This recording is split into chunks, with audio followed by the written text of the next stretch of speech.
분위기 보면은 다음 대선을 준비하는데 굉장히 우습게도 어마어마하게 문제 있는 사람이 굉장히 많은 지지를 갖고 있다고. 근데 우리 이전에 지금 현 대통령께 우리 국민들이 많이 바랬던 게 뒤집어 생각하면은 평화 그리고 우리 통일 문제 남북의 관계에 대해서 굉장히 많은 기대를 했었잖아요. 근데 그걸 대통령 혼자서 못하는 건 아니겠죠. 분명히 거기에 대한 객관적인 문제들을 우리가 통일포럼 강의를 들으면서 조금은 이해를 했을 거라고 생각을 하는데 우리 국민들은 그냥 대통령 하나 뽑아놓으면은 마치 모든 게 될 것처럼 착각해오지 않았나. 또 그러다 보니까 뭐 경제적인 어려움 이런 것들을 마치 실정처럼 얘기하고 거기에 방에 대해서 이제 기대를 갖게 만드는 그 프레임에 또 갇혀갖고 우리가 허덕이고 있지 않나 이 생각도 해봅니다. 분명한 거는 옳고 그름은 분명히 있습니다. 우리가 늘 굉장히 지난번 그 강의에서도 우리의 위치, 우리나라의 정당들의 모습들 이런 거에 대해서 극우 편향돼 있는 이런 보수 정권 그리고 야당들 여당 야당 할 거 없이 다 비슷한 그런 위치에 있기 때문에 이런 모습들이 이런 문제들이 계속 반복되고 있다 이런 거에 대해서는 이해를 했는데 그럼 그 다음엔 어떻게 할 거냐 이런 거에 대해서 대다수의 국민들은 그냥 그 언론이나 다른 프레임에 갇혀갖고 꼼짝도 못하고 거기에서 헤어나오지 못하고 있는 그런 상황이지 않습니까? 우리가 그걸 이해한다면 우리가 해야 할 일은 더 많아지는 것 같아요. 통일에 대해서 평화에 대해서 고민하고 있는데 우리가 왜 이렇게 됐는지 왜 생각을 스스로 잘 못하고 있는지가 오늘 어떻게 보면 그런 문제의 단초를 주시지 않을까 크게 기대를 해보고요. 우리 김태형 선생님을 소개해 드리겠습니다. 오늘 분단사회와 트라우마에 대한 그런 제아에 강의를 해주시는데요. 심리학자십니다. 고려대학교 심리학과를 졸업하셨고 주류 심리학에 대해서 실망을 하셔서 잠깐 심리학계를 떠났다가 다시 심리학계로 돌아오셔서 요새는 근래에는 2005년부터 연구하고 집필하고 교육 강의 다양한 활동을 하고 계십니다. 저서로는 심리연구소 함께라는 심리연구소 소장이시고요. 저서는 굉장히 많은데요. 가짜 행복 권하는 사회, 가짜 자존감 권하는 사회, 풍요 중독 사회, 월북하는 심리학, 트라우마 한국 사회 등 30여 권의 저서가 있습니다. 우리 김태형 선생님의 강의를 듣도록 하겠습니다. 큰 박수로 맞아주시기 바랍니다. 반갑습니다.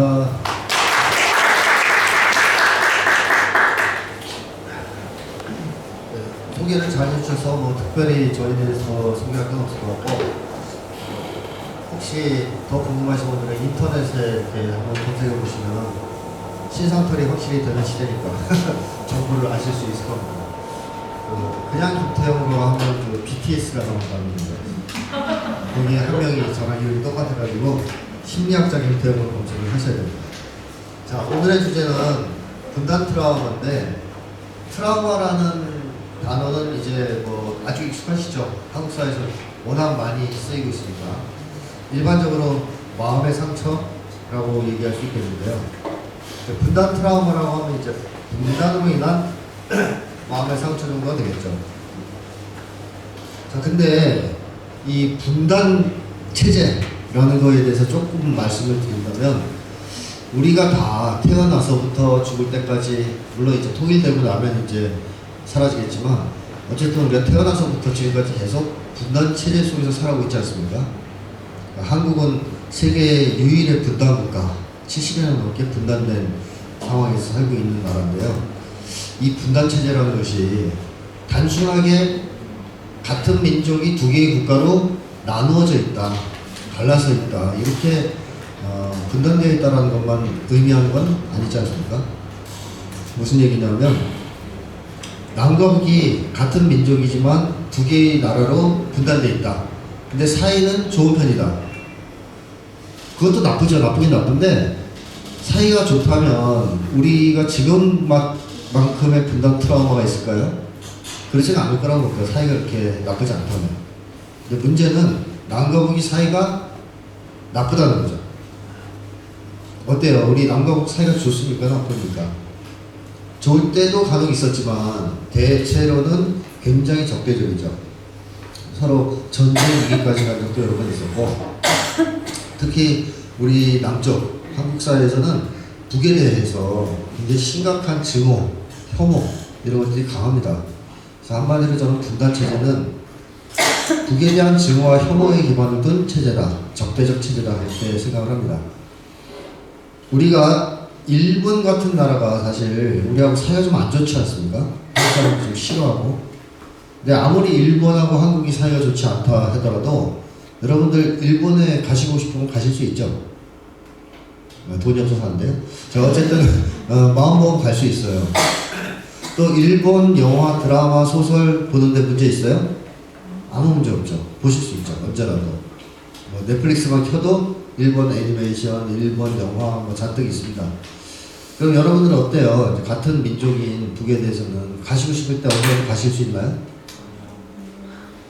북쪽 영화, 드라마 이런 거 자주 보십니까? 넷플릭스에서? 하나도 없죠. 그러면 패치는? 북쪽 패치. 자, 물어보나 마나 한 얘기를 제가 물어보고 있는데, 한국과 북쪽 혹은 남쪽과 북쪽 사이의 관계가 비정상적 국가 수준이 아니라는 거예요. 사이가 나쁜 국가 수준이 아니라는 겁니다. 정말 인류 역사상 이런 정도로 단절된 관계가 있었을까 할 정도로 차단되어 있습니다. 철저하게. 그리고 적대적이에요. 이런 체제 속에서 70년 동안 살다 보면 한국 사람들의 마음에 문제가 생기겠죠. 그게 이제 바로 분단 트라우마입니다. 자, 분단 트라우마가 이제 분단으로 인해서 생겨났다라는 점에 대해서 말씀을 드렸는데, 그렇다면 분단 트라우마의 핵심은 뭘까요? 가장 중요한 게 뭘까요? 분단 트라우마도 여러 가지 얘기할 수 있겠습니다만, 분단 트라우마 중에서 가장 중요한 핵심. 국가보안법 얘기가 있군요. 제가 맨날 이걸 새로 집어넣어서 까먹는데, 이 얘기도 잠깐 해보죠. 자, 분단 체제, 분단 트라우마의 객관적 배경이 되는 건 분단 체제인데, 북과 남의 관계를 떠나서 우리 한국 사회만 놓고 보면 한국 사회 자체 내에서 분단 트라우마를 강요하는 우리에게 그게 하나 있습니다. 그게 바로 저는 국가보안법이라고 생각하고요. 분단 체제를 지탱하는 악법이라고 생각합니다. 반통일 악법, 또 반민주 악법이죠. 근데 일각에서 그런 얘기하는 사람들도 있었어요. 최근에 조금 뜸해졌는데, 국가보안법은 사문화되었지 않냐, 뭐 굳이 이걸 폐지해야 되냐, 이렇게 얘기하는 사람들도 있었습니다. 어떻게 생각하십니까? 국가보안법이 사문화되었을까요? 사문화되었다면 한국 사람들 그 누구도 국가보안법의 영향을 받지 않고 국가보안법 신경 쓰지 않고 말과 행동을 자유롭게 할 수 있어야죠. 근데 과연 그럴까요? 그렇지 않죠. 예를 들면 여러분들이 해외 여행을 갔는데 어느 식당 들어갔더니 우리말 쓰는 사람들이 앉아있어요. 그럼 해외에서 우리 동포 만나면 반갑지 않습니까? 그럼 이제 합석하고 싶은데 누가 귀띔을 해줍니다. 북쪽 사람들이래. 그럼 어떻게 하시겠어요? 합석하시겠어요? 아니면 나오시겠어요? 여기 계신 분들은 합석하실 겁니다, 아마. 그죠? 근데 일반적으로 한국 사람들은 그런 경우에 자리를 피하죠. 합석을 안 하나 봐요. 왜 그럴까요? 만약에 자리를 같이 해서 앉아서 말을 섞었다. 그럼 국가보안법상의 회합통신죄에 걸립니다. 또 혹시 볼펜이라도 하나 교환했다. 그러면 이제 금품수수죄에 걸릴 수 있죠. 또 북쪽 사람 보고 잘생겼네 라고 얘기하면 고무천약죄에 걸릴 수 있습니다. 북쪽 사람들과 대화하는 도중에 북쪽 사람이 자, 이렇게 만났으니 즐거웠고 이제 돌아가서 각자 힘내서 열심히 삽시다. 네 라고 대답하면 지령수수를 하게 되죠. 지령수수죄에 걸립니다. 제가 많이 농담 같죠. 근데 걸려고 하면 걸 수 있습니다. 국가보안법. 그렇기 때문에 한국 사람들은 국가보안법이 있는지 없는지 모르는 사람들조차, 그걸 알지 못하는 사람들조차 북쪽 사람들을 피하는 겁니다. 영향을 받는다는 것이죠. 여전히. 마치 이런 거랑 비슷한데요. 공공장소에서 담배를 피지 말라라는 법이 제정되면 처음에 사람들은 그 법에 걸려서 벌금을 물까봐 무서워서 공공장소에서 담배를 안 피죠.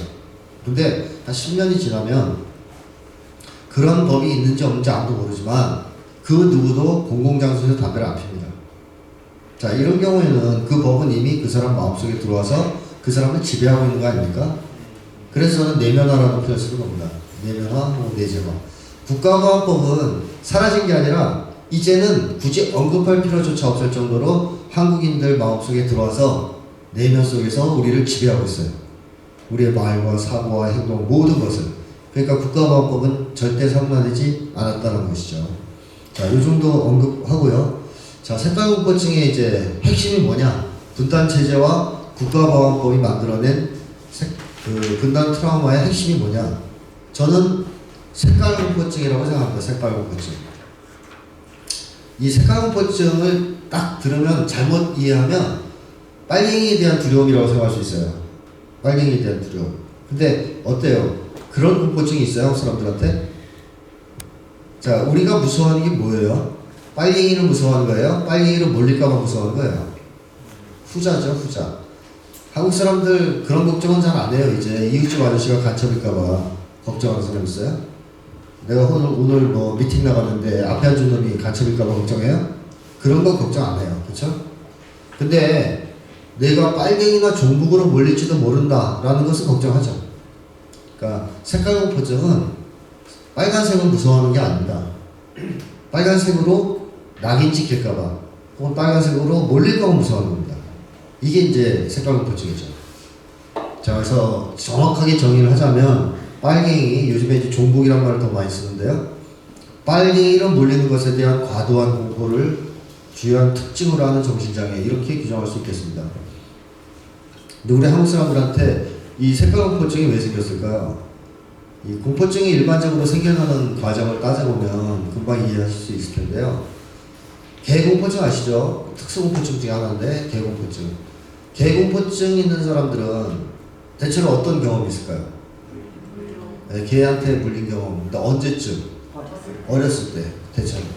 자, 어렸을 때 개에게 물리는 그 순간, 그 아이가 경험하는 건 뭐예요?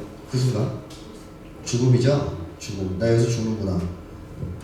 한마디로 죽음의 공포를 경험하는 겁니다. 그 순간에. 근데 죽음의 공포는 사람이 감당하기 정말 어려운 강력한 감정이에요. 그래서 이게 심리학적으로 표현하자면 해소가 안 돼요. 쉽게. 처리가 안 된다는 거죠. 그러면 그게 마음속에 있다가 다른 개랑 연합이 돼요. 일반화가 된다고 할 수 있죠. 혹은 심리학적 용어로 전이라고 합니다. 자, 이런 식으로 다른 개한테 연결이 돼버리면 그 다음에 나를 문 개가 아닌 다른 개를 만나도 뭐가 올라와요? 마음속에서? 죽음의 공포가 올라오는 거예요. 이게 개공포증이죠. 자, 그렇다면 색깔공포증도 비슷한 맥락에서 생겨났다고 볼 수 있겠습니다. 독재 정권이 국민들한테 빨갱이라고 공격을 해요. 근데 그렇게 공격을 막 하는데 그냥 공격에서 끝나고 아무 일도 일어나지 않더라. 다시 말해 색깔 공격이 단순한 언어적 공격에 그치더라. 그러면 색깔 공포증 같은 게 생겨났겠습니까? 한국 사회에? 그 정도가 지금은 색깔 공포증 생기지 않습니다. 그러면 어떤 게 이제 돼야 생기냐면 권력을 쥔 사람들 혹은 독재 권력이 국민한테 빨갱이라고 색깔 공격을 해요. 그 다음에 그 사람을 가서 잡아다 죽여요. 혹은 감옥에 가두거나 사회생활을 못할 정도로 완전히 매장시켜버립니다. 이렇게 되면 색깔 공격과 뭐가 연합되겠어요? 국가폭력 혹은 죽음의 공포가 연합되겠죠. 아까 개인 공포증처럼. 그래서 이제 색깔 공격을 받으면 그 순간 사람들은 뭐가 올라와요? 마음속에서? 공포가 올라온 거예요. 국가폭력에 대한 공포, 죽음에 대한 공포, 이런 게 올라오는 거죠. 그게 그래서 생겨나는 게 바로 색깔 공포증입니다. 근데 우리 한국 사회 역사를 보면 어떻습니까? 색깔 공격이 있고 아무 일 없는 시절이 있었어요? 우리 역사를 보면 색깔 공격이 있으면 반드시 그 뒤에 국가 폭력이 뒤따랐었죠. 해방전후식이나 한국전쟁 시기는 아주 극심해서 대량의 양민학살을 했는데 사람들을 죽일 때 뭐라고 공격하고 죽였습니까? 빨갱이라고 공격하고 죽였죠. 혹은 먼저 죽인 다음에 왜 죽였냐 그러면 빨갱이여서 죽였다라고 얘기했습니다. 그러면 죽음과 빨갱이는 연합되지 않겠어요? 연결되겠죠. 그리고 그 이후에도 뭐 박정희 정권 때도 인혁당 사건을 비롯하여 수많은 사건들이 있었습니다. 그러니까 한국 사람들은 색깔 공격을 당하면 그게 그냥 언어적 공격으로 끝나지 않는다고 생각하죠. 반드시 뭐가 따라온다고 생각해요. 뒤에 국가 공격이. 그래서 색깔 공격을 당할 때 살인 예고장을 받는 듯한 충격을 받죠. 그런 공포에 휩싸입니다. 앞으로 무슨 일이 벌어지겠구나. 곧 나를 잡아가겠구나. 아마 여러분들도 그거는 당해보시면 알 겁니다. 정권에서 빨갱이라고 집중적인 공격을 받으면 뭐 사실은 욕 많이 먹고 사는 사람들은 욕의 내성이 있거든요. 욕 많이 들었던 거 충분히 견딜 수 있는 내성이 있지만 그거는 욕으로 끝나지 않거든요. 반드시 그 다음에 뭐가 있을 거라는 두려움을 따르기 때문에 밤에 잠도 못 잡니다. 무서워서. 곧 국정원이 들이닥칠까, 경찰이 들이닥칠까, 뭐 이런 게 생각나는 거죠. 자, 한국 역사에서 70여 년 동안, 최근에는 비록 조금 뜸해졌다고 할지라도, 긴 세월 동안 이렇게 색깔 공격이 있으면 반드시 거기에 국가 공격이 뒷받침되었기 때문에 한국 사람들은 색깔 공격을 단순한 색깔 공격으로 여기지 못하고 엄청난 두려움을 느끼게 된다. 그 결과 생겨난 것이 바로 색깔 공포증이다. 이렇게 정의할 수 있겠습니다. 자, 색깔 공포증 여기 계신 분들 어때요? 좀 있습니까? 네, 여기는 안 계시군요. 한 분도. 이 강의를 저희 계신 분들은 들으실 필요가 없는 분들이에요. 사실 색깔 공포증이 없으면. 근데 우리가 밖에 나가면 일반적인 한국 사람들은 색깔 공포증이 거의 다 있죠. 그리고 여기 계신 분들도 없다고 생각했지만 있을 수도 있어요. 자기도 모르게. 예를 들면 이게 한겨레 평화통일 포럼인가요? 네. 자, 한겨레 평화통일 포럼은 통일운동을 하는 어떤 단체란 말이에요. 평화통일을 위해서. 근데 그걸 가지고 정부에서 막 공격을 해요. 왜 평화통일 운동하냐? 그러면 여러분들 뭐 거기에 대해서 맞서 싸우실 생각이 있죠? 당연히 맞서 싸워야 되고. 근데 정부에서 한겨레 평화통일 포럼은 종북단체다. 또 조중동에서 한겨레 평화통일 안에 간첩단이 있다. 이렇게 신문에서 보도를 막 해요.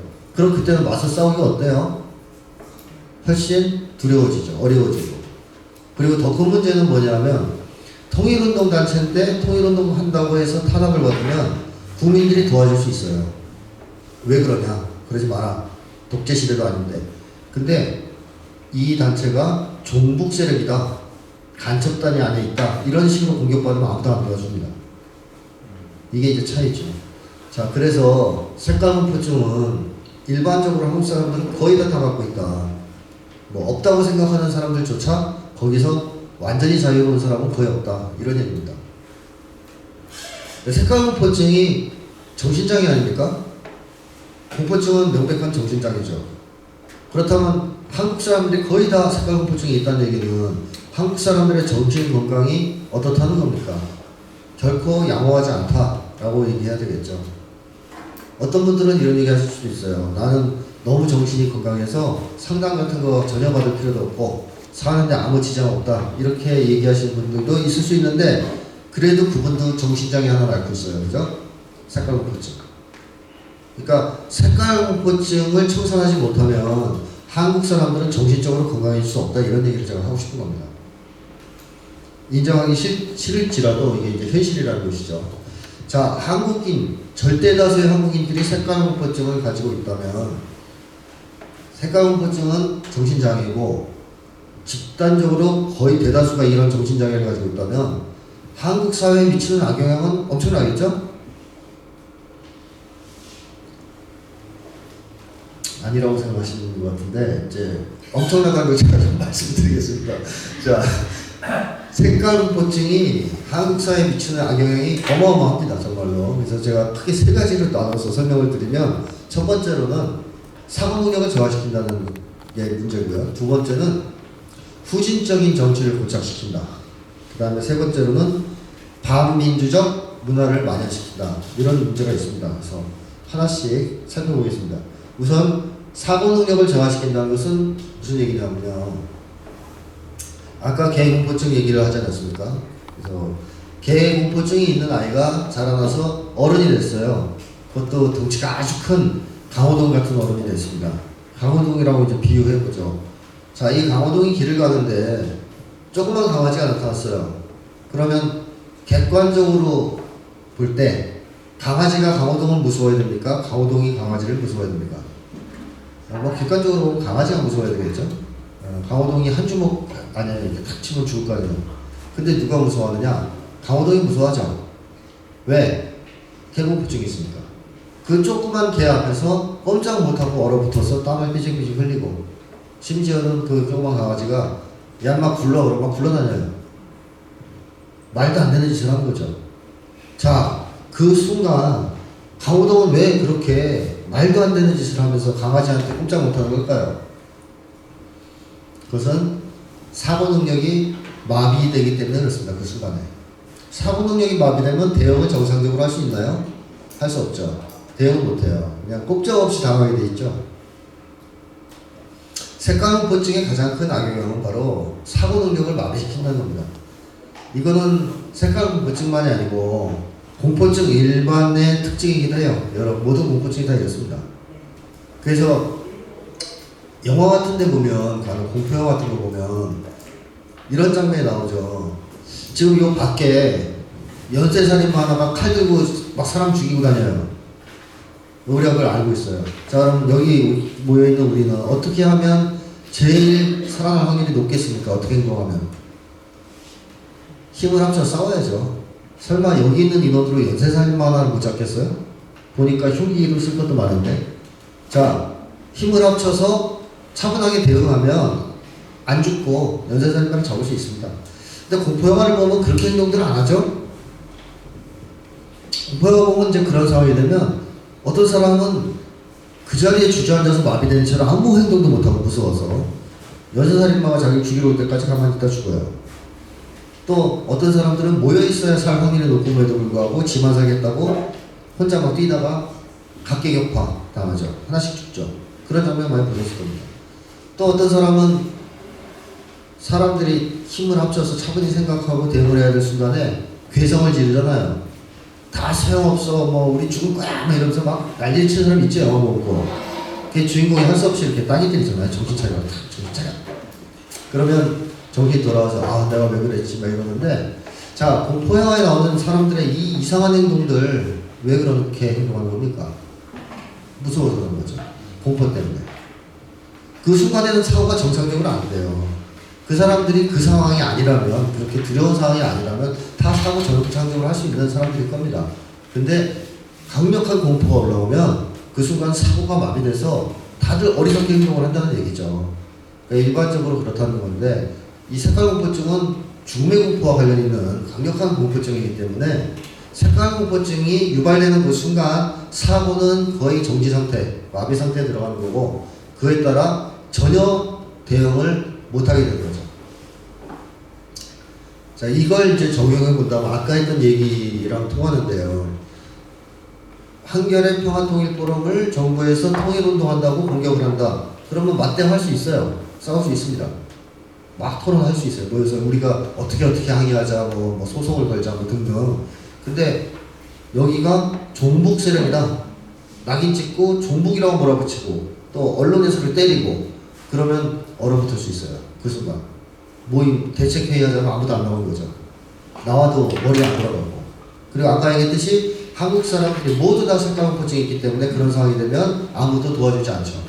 자, 이런 것들이 이제 색깔공격의 문제점이라서 한국 사회에서는 역사를 돌이켜보면 주기적으로 이게 반복됩니다. 주기적으로. 한국의 민중들이 치열한 투쟁을 통해서 뭔가를 이룩할 때쯤, 뭔가를 해낼 것 같은 이런 분위기 있을 때 있죠. 4.19 혁명 직후 같은 때.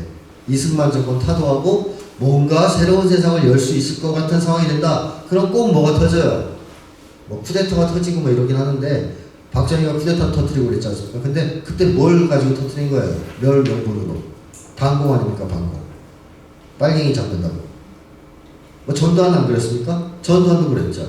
자, 어쨌든 한국 사람들이 뭔가 해낼 만한 성취를 이룰 때쯤 되면 한 번씩 꼭 강력한 색깔 공격이 터집니다. 물론 국가폭력을 수반하죠. 광주도 그랬고. 그래서 우리가 완전히 내리막길을 걷고 암흑길을 견디게 되죠. 한동안 못해요, 이제. 그러다가 다시 기운 차려서 또 한 번 붙으려고 하면 또 터지죠. 이게 역사적 어떤 패턴 같은 게 한국 역사에서 반복되는데 그 이유는 바로 색깔공포증이 있기 때문이에요. 색깔공포증이. 색깔공포증이 있으면 이길 수가 없어요. 어떤 경우에는.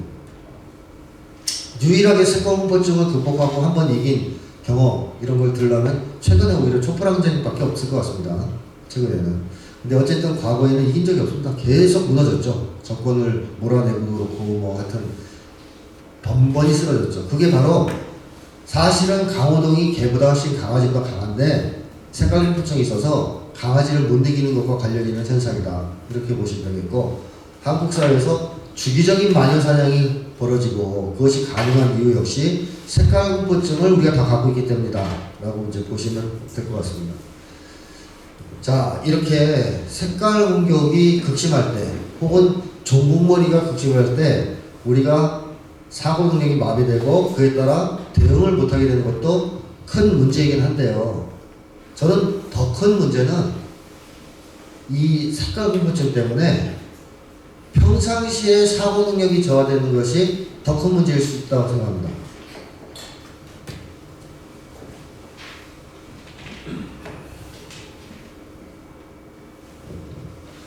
자, 평상시에 사고 능력이 저하된다는 것은 어떤 얘기냐면요.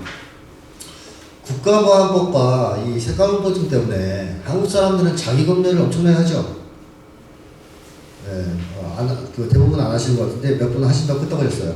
그래서 안 할 것 같지만 해요. 예를 들면 어떤 단어 같은 걸 자기 검열해요.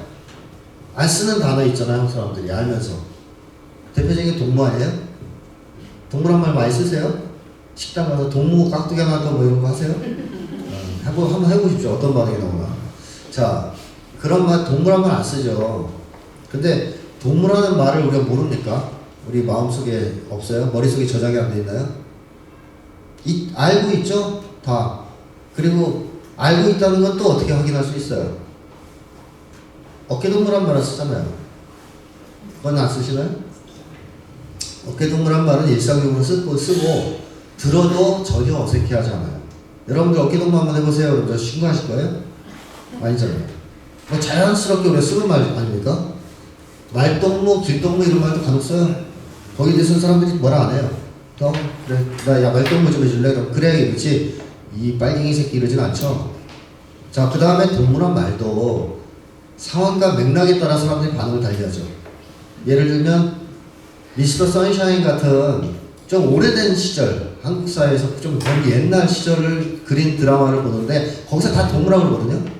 넌 내 동무야. 동무란 말 많이 나오거든요. 그때는 다 동무라 했으니까. 근데 그 드라마를 볼 때 동무란 말을 들으면 아무렇지도 않아요. 우리가 어색하지 않습니다.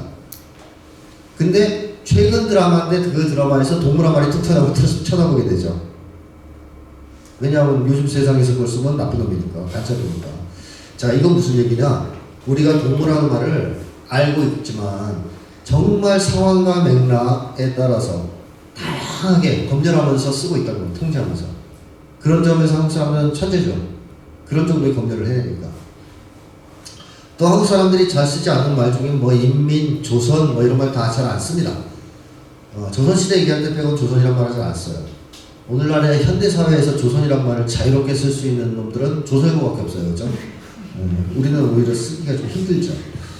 자, 이렇게 검열하는 단어가 굉장히 많고 검열하고 있는 생각도 많죠. 어떤 생각 같은 거 말 함부로 못해요? 대동강 맥주가 맛있다면 얘기하면 안 되겠죠. 왜냐하면 예전에 어떤 한 재미교포가 한국에 와서 북에 여러 차례 방문했던 분이죠. 그분이 한국에 와서 토익 콘서트 같은 걸 개최해서 다니면서 대동강 맥주 맛있다. 북쪽 사람들 핸드폰 많이 쓰더라 요새. 이런 얘기했다가 국가보안법으로 걸려서 조사받고 지금 못 들어오죠? 근데 얼마 전에 대법원에서 무죄가 나왔다는 얘기 제가 들은 것 같은데, 자, 어쨌든 그런 시절도 있었어요. 지금은 좀 괜찮을지 모르겠지만 어쨌든 말 조심해야 됩니다. 말 잘못하면 큰일 나죠, 한국 사회에서. 그러니까 한국 사람들은 또 자기 생각도 검열해요. 이렇게 단어, 생각 이런 것들을 끊임없이 검열한다는 건데, 검열을 한다는 것은 심리학적으로 보면 사고를 억제하는 겁니다. 그렇죠? 그리고 이 사고 억제가 장시간 계속 반복되다 보면 억압으로 되겠죠. 이 억제와 억압의 차이는 의식할 수 있느냐, 의식하지 못하냐의 차이라고 보면 됩니다. 그러니까 내가 지금 동물한 말을 안 쓰려고 계속 누르고 있어요. 그건 억제예요, 억제. 근데 그런 노력을 거의 의식하지 못할 정도로 자동적으로 누른다. 이러면 억압이에요. 그러면 우리 한국 사람들은 동물한 말을 억제하고 있는 거예요? 억압하고 있는 거예요? 억압하고 있는 거죠. 그 정도죠, 레벨이. 자, 억제, 억압 한다는 거죠, 사고를. 근데 사고를 억제하고 억압하면 사고 능력에 영향을 주겠습니까? 주지 않겠습니까? 줍니다. 반드시 줍니다. 사고 능력을 떨어뜨립니다. 이거는 많은 연구, 실험 이런 것들이 있지만 그냥 간단하게 여기서 제가 한 가지만 얘기해도 이해하실 것 같아요. 자, 여기 계신 분들한테 제가 1분간 통일에 대해서 자유롭게 의견을 발표할 기회를 드리는데요. 그 대신 벌칙이 있어요. 민족이란 단어를 사용하면 그 한 번 사용할 때마다 벌금 1,000,000원입니다. 이게 실제 상황이라고 가정해 보시죠. 그러면 제가 한 번을 지목해서 자, 1분간 자유롭게 의견 얘기해 보세요. 그러면 자유롭게 의견 얘기하실 수 있을까요? 머리가 굳어버려요. 왜? 민족이란 단어 튀어나갈까 봐. 민족이란 단어가 튀어나가지 않게 하려면 머릿속에서부터 억제를 해야 되거든요. 마음속에서부터. 그러다 보면 사고가 굳어버려요. 이렇게 금방 사고 능력이 저하된다는 게 드러나죠. 그럼 한국 사람들이 억압하고 억제하는 게 한두 개가 아닌데 엄청나게 많은데 한국인들의 사고 능력이 정상일까요? 당연히 떨어져 있죠. 현저하게 떨어져 있습니다. 정상에 비해서. 그 증거 중에 하나로 전 이걸 꼽고 싶어요. 원래 우리 민족이 세계적으로 제일 머리가 좋거든요. 이건 국뽕이 아니라 객관적 사실이에요. 제일 머리가 좋고 우수한 민족입니다. 우리 한국 민족이. 그런데 그걸 어떻게 알 수 있느냐? 어릴 때 초등학생들을 대상으로 사고력이나 창의력 검사를 해보면 세계 1위에요. 항상 한국이. 우리나라 애들이 세계 최고예요. 근데 문제는 여기 계신 분들의 나이 정도만 됐던 어떻게 돼요? 그 순위가 하위권이죠. 죄송합니다 이제 그런 얘기 드려서. 근데 어쨌든 인정해야 되는데 나이를 먹으면 이상하게 초등학교 때는 세계 1위를 하던 한국 사람들의 창의력과 사고력이 나이를 먹어가면서 현저하게 떨어진단 말이에요. 거기에는 저는 자기검열, 사고 억제 억압이 영향을 준다고 봅니다. 자, 예를 들면 초등학교 1학년 아이가 저 나중에 커서 평양가 살고 싶어요 이렇게 얘기하면 어른들이 뭐라 그러겠어요? 아유 귀여운 놈, 상상력도 풍부하네, 넌 커서 큰 인물이 될 거야. 그래도 되겠죠. 여기 계신 분들이 저 나중에 평양가 살래요 그러면 어떻게 돼요? 종북 세력이죠 뭐. 자, 무슨 얘기인지 이해를 하셨을 것 같은데 초등학교 1학년 아이들은 아직 자기검열을 할 필요가 없죠. 그게 뭔지도 모르고. 그러니까 사고가 어때요? 자유롭죠. 막 사고가 막 그냥 그야말로 들판을 누비는 막 말처럼 자유롭게 뛰어날 수 있죠. 근데 초등학교 5학년 정도만 되면 학교에서 토론하는 과정에서 아이들이 색깔 공격을 받습니다. 무슨 얘기하면 그건 빨갱이나 한 말인데 그건 사회주의인데 이런 얘기를 듣기 시작해요. 자, 나이를 더 먹어갈수록 그런 공격들은 더 많아지고 금지 더 많이 알게 되죠. 다시 말하면 한국 사람들은 나이를 먹어가면서 점점 더 많은 것들을 억제하고 억압하게 된다는 것이죠. 그러면 사고 능력이 떨어질 수밖에 없지 않겠습니까? 한국에서 노벨상 수상자가 나오지 않는 것도 전 이와 관련이 있다고 봅니다. 근데 아까 민족이란 단어 하나만 억제하려고 해도 머리가 굳는 게 느껴졌잖아요. 안 돌아가는 게. 근데 엄청나게 많은 것들을 억압하고 있는데, 억제하고 억압하고 있는데 머리가 이렇게 안 돌아간다는 느낌이 별로 없죠? 불편하세요 많이? 머리가 빡빡하고?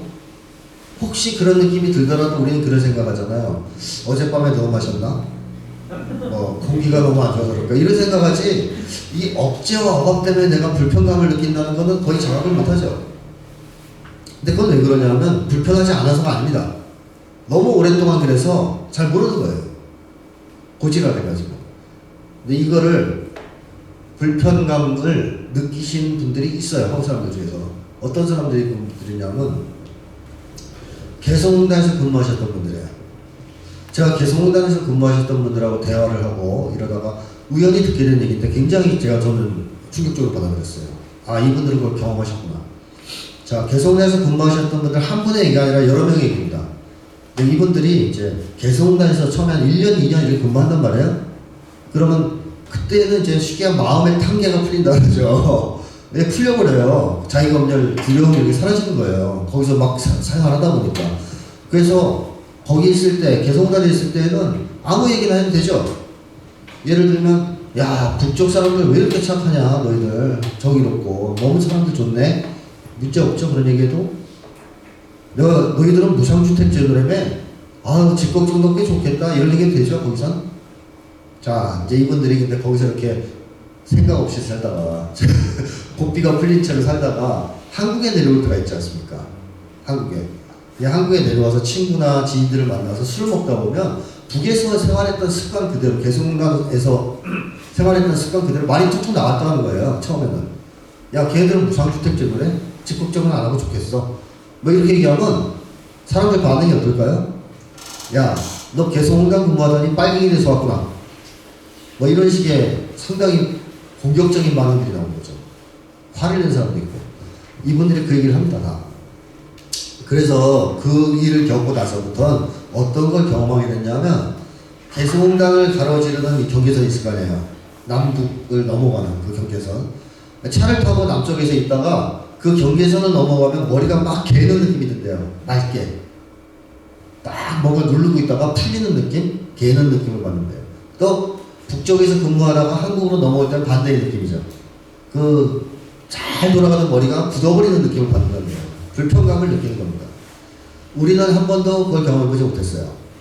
미국에 가서 살든 유럽에 가서 살든 한국 사람들은 국가보안법을 벗어나기 힘들기 때문에 뭐 여행 잠깐 가고 이거를 절대로 경험할 수 없는 겁니다. 완전히 마음속에 자기검열 체제가 무너질 때 느낄 수 있는 건데, 우리는 한 번도 경험을 못했기 때문에 불편감을 잘 모르는 거예요. 불편하지 않아서가 아니라. 만약에 이제 남과 북의 관계가 엄청 좋아져서 우리가 자기검열을 풀어헤치게 될 때 아마 느끼게 될 겁니다. 우리가 그동안 얼마나 사고가 비정상적이었고 불편하고 힘들었는지. 자, 어쨌든 이 일상적으로 사고 능력을 저하시키는 주범이 바로 색깔공포증이다 하는 얘기입니다. 자, 그 다음에 색깔공포증이 또 사고 능력에 미치는 또 하나의 문제점은 비정상적 사고를 강요한다는 거죠. 여기서 이제 비정상적이라고 하는 표현은 정상적이지 않다라는 것을 의미하는 겁니다. 그럼 정상적인 사고는 뭐냐? 제가 얘기하는 정상적인 사고는 이거예요. 진입 판단과 가치 판단을 하고 나서 뭔가 사고나 행동을 하는 것. 즉, 사고를 하는 과정에서 진입 판단, 가치 판단을 적정하게 하는 것을 저는 정상적인 사고로 얘기하는 겁니다. 원래 우리는 그렇게 사고를 해요. 항상. 사람들 누구나 다. 자, 여기에 대해서 예를 하나 들어보면, 진입 판단은 참과 거짓을 판단하는 거고요. 가치 판단은 나에게 이익이 되는가 손해가 되는가를 판단하는 겁니다. 네, 어쨌든 이 두 가지 판단을 꼭 먼저 해야 사고가 정상적으로 진행될 수 있다는 얘기를 제가 하고 싶은 건데, 예를 들어보죠. 우리가 여기에 가지고 살고 있어요. 여기에. 근데 요 앞에 지하철역이 뚫린다는 얘기가 돌아요. 그럼 여러분들 제일 먼저 뭐부터 하셔야 됩니까? 진입 판단부터 하셔야죠. 사실인지 아닌지 확인을 하셔야 될 거 아닙니까? 그래서 인터넷도 찾아보고 관공서에 전화도 해봐요. 진짜로 요 앞에 뚫리는 거냐? 뚫린대요. 자, 차민계 판명됐죠? 진입 판단 끝났어요. 그럼 무슨 판단 이제 해야 돼요? 가치 판단해야 돼요. 요 앞에 지하철역이 생기면 나한테 이익인가 손해인가? 우리한테 이익이죠. 다 여기 살고 있으니까. 자, 이익이 된다고 판단 끝났어요. 가치가 있다고. 가치 판단됐습니다. 진입 판단, 가치 판단 이렇게 돼야 그 다음에 우리가 지하철역이 요 앞에 생기는 거에 대해서 찬성 행동을 하든 반대 행동을 하든 할 거 아닙니까? 그렇죠? 근데 만약에 이런 진입 판단과 가치 판단을 하지 않고 지하철역 뚫리는데 반대한다 그러면 그건 바보 아니에요? 말이 안 되는 거죠.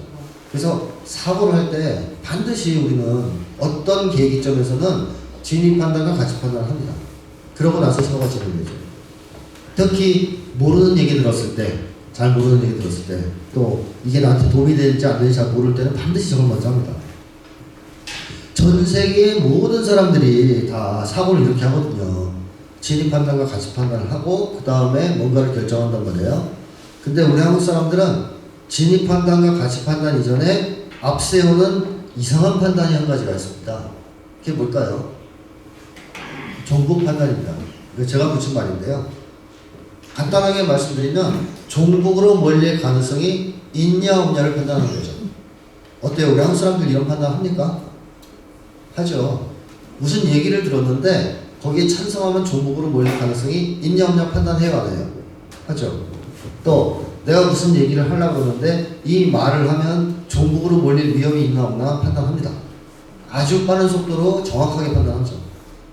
그러고 나서 종북으로 몰릴 가능성이 있다. 그러면 더 이상 뭐예요? 사고가 진행이 안 됩니다. 스톱입니다.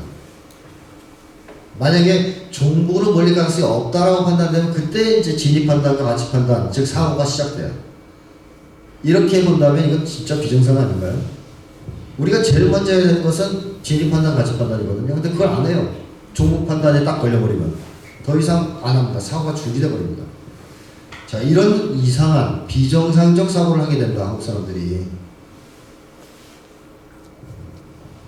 그럼 이런 비정상적 사고를 하게 되면 어떤 문제가 생기겠습니까? 무엇보다 진리에 접근을 못하겠죠? 진리에. 이와 관련된 예를 하나, 이제 제가 실제적인 예를 하나 든다면, 제가 이제 심리학자니까 이제 그와 관련된 예를 들겠습니다. 제가 수년 전에 대학교 때 은사님을 뵌 적이 있습니다. 근데 그 은사님이 하신 말씀이 이런 거였어요. 한국인의 심리를 정확하게 연구하려면 반드시 분단 문제를 다뤄야 한다. 뭐 너무나 상식적인 얘기였죠. 자, 근데 그 다음 말이 문제입니다. 그런데 이 대한민국에 분단 문제를 연구하는 심리학자가 한 명도 없다. 물론 잘못된 말씀이죠. 제 있지 않습니까? 한 명 있는데 이제 저를 뺐으니까. 자, 근데 저를 빼면 한 명도 없는 건 맞아요. 자, 어쨌든 그런 취지의 말씀하셨어요. 자, 여기서 제가 이제 묻고 싶은 건 이겁니다. 대한민국 심리학자들 꽤 많은데 그 사람들이 분단이 한국인의 심리에 상당한 영향을 미친다는 사실을 모를까요, 과연? 그 정도로 머리가 나쁠까요? 저는 그런 사람 별로 없다고 봅니다. 그렇게까지 머리 나쁜 사람. 다들 알죠? 근데 아는데 왜 분단 문제를 연구하는 학자가 저밖에 없을까요? 종북으로 몰릴 위험이 있잖아요. 괜히 연구했다가. 연구한 결과를 발표했는데 정권의 입맛에 안 맞아요. 그럼 종북으로 몰릴 수 있죠? 탄압받을 수 있죠? 그러니까 연구를 안 하는 겁니다. 자, 이렇게 되면 한국인의 심리를 제대로 연구할 수 있어요? 연구할 수 없죠. 한마디로 말해서 진리에 접근을 못하게 된다는 얘기입니다. 진리에 접근을 하려면 종북 몰이를 당할 위험, 두려움 이렇게 없어야 되거든요. 그래야 진리에 과감하게 접근할 거 아닙니까? 근데 진리에 접근하지 못하게 차단하는 역할을 바로 종북 판단이 하고 있다라는 것이고요. 그 다음에 또 하나의 문제점은 그렇게 진리에 또 접근하지 못하다 보니까 자살골을 넣게 만들죠. 우리로 하여금 자꾸. 여기서 제가 말씀드린 자살골은 우리에게 불리한 행동을 하게 만든다는 거죠. 불리한 행동을.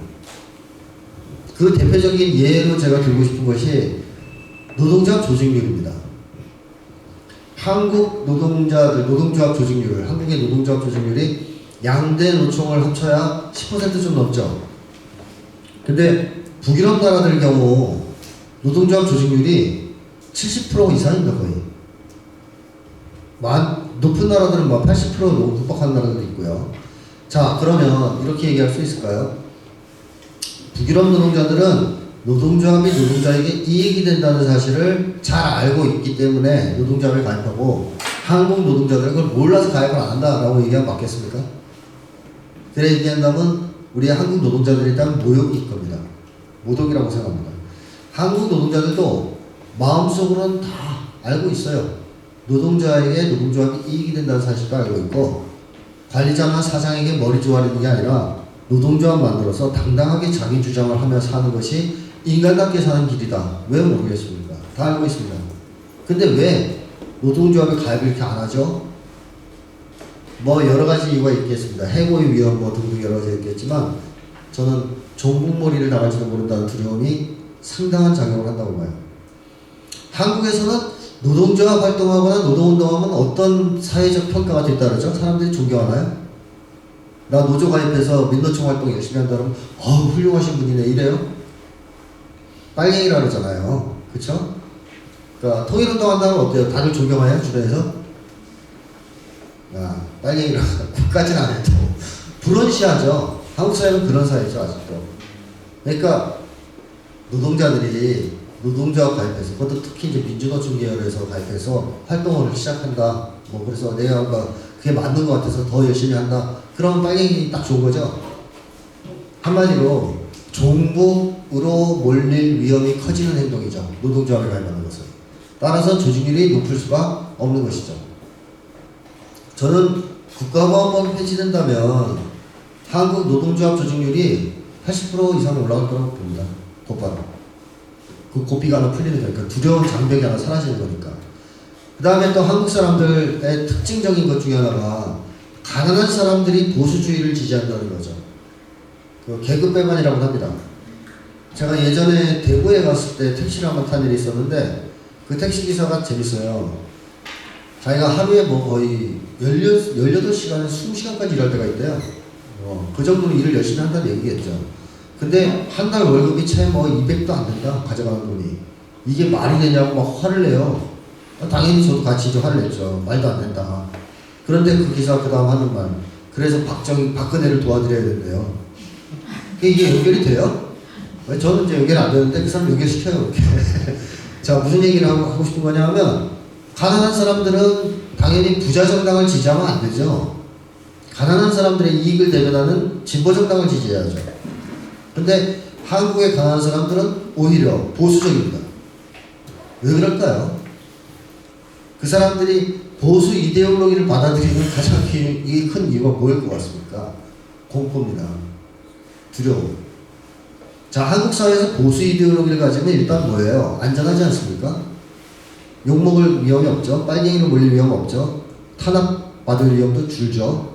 한국 사회에서 살아가려면 사실 보수 이념을 갖는 게 살기가 편해요. 그러다 보니까 가난한 사람들도 공포가 심하면 심할수록 보수 쪽으로 가는 겁니다.